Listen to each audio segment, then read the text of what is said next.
حضرت داؤد علیہ السلام، جنہیں انگریزی میں ڈیوڈ کہا جاتا ہے، اسلامی روایت میں ایک اہم شخصیت ہے۔ ان کے دور کے ایک دلچسپ واقعات ہیں۔ ایک ایسے قبیلے کے بارے میں ہے جو اللہ کے احکامات کی خلاف ورزی کرنے پر بندر بنا دیا گیا تھا۔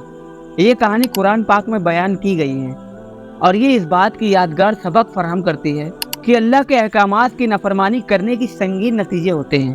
حضرت داؤد علیہ السلام ایک نبی اور ایک بادشاہ تھے جو حکمت اور انصاف کے ساتھ حکومت کرتے تھے۔ وہ اپنے گہرے ایمان، ان کی زبور اور ان کے شاندار قیادت کے لیے جانے جاتے تھے۔ ان کے دور میں ان کے کچھ لوگ اللہ کے احکامات پر عمل نہیں کرتے تھے، جس کے نتیجے میں انہیں سخت سزا ملی۔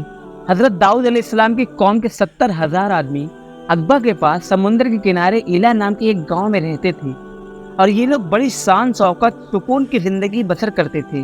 اللہ نے ان لوگوں کا اس طرح سے امتحان لیا کہ سنیچر کے دن مچھلی کا شکار ان لوگوں پر حرام فرما دیا اور ہفتہ کے باقی دنوں میں شکار حلال فرما دیا۔ مگر اس طرح ان لوگوں کو آزمائش میں ڈالا گیا کہ سنیچر کے دن بے شمار مچھلیاں آتی تھی، باقی دنوں میں نہیں آتی تھی۔ تو شیطان نے ان لوگوں کو راستہ بتا دیا کہ سمندر سے کچھ نالیاں نکال کر سوکھی جگہ میں کچھ گڈھا بنا لو، اور جب سنیچر کے دن ان نالیوں کے ذریعے مچھلیاں گڈھے میں آ جائیں تو نالیوں کا منہ بند کر لو، اور اس دن شکار نہ کرو، بلکہ دوسرے دن آسانی کے ساتھ ان مچھلیوں کو پکڑ لو۔ ان لوگوں کو یہ شیطانی چال پسند آ گئی، اور ان لوگوں نے یہ نہیں سوچا جب مچھلیاں نالیوں اور گڈھوں میں قید ہو جائیں گی تو یہی ان کا شکار ہوگا۔ سنیچر کے دن شکار کرنا مانا جائے گا، جو ان کے لیے حرام تھا۔ یہ قصات قرآن میں 2 اہم مقامات پر بیان کیے گئے ہیں۔ سورہ بقرہ میں اللہ تعالیٰ نے فرمایا ہے، اور تم ان لوگوں کو خوب جانتے ہو جو تم میں سے ہفتے کے دن مچھلی کا شکار کرنے میں حد سے تجاوز کر گئے تھے، تو ہم نے ان سے کہا کہ ذلیل و خوار بندر ہو جاؤ۔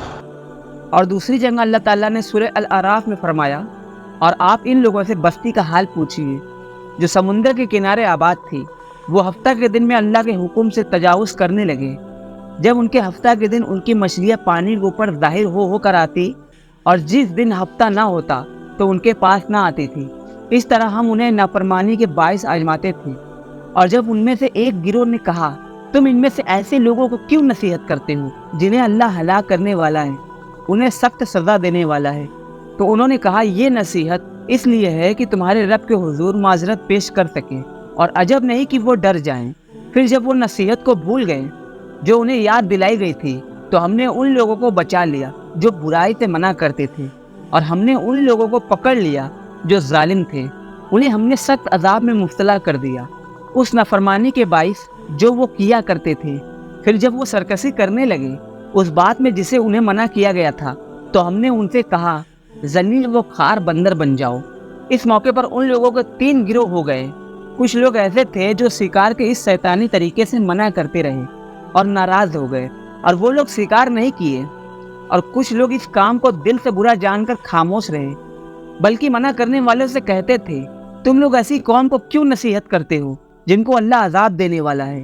اور کچھ وہ لوگ تھے جو کھلے طور پر اللہ کے حکم کی نافرمانی کرتے تھے، اور شیطان کے راستے کو مانتے ہوئے سنیچر کے دن شکار کر لیا اور مچھلیوں کو کھایا بھی اور بیچا بھی۔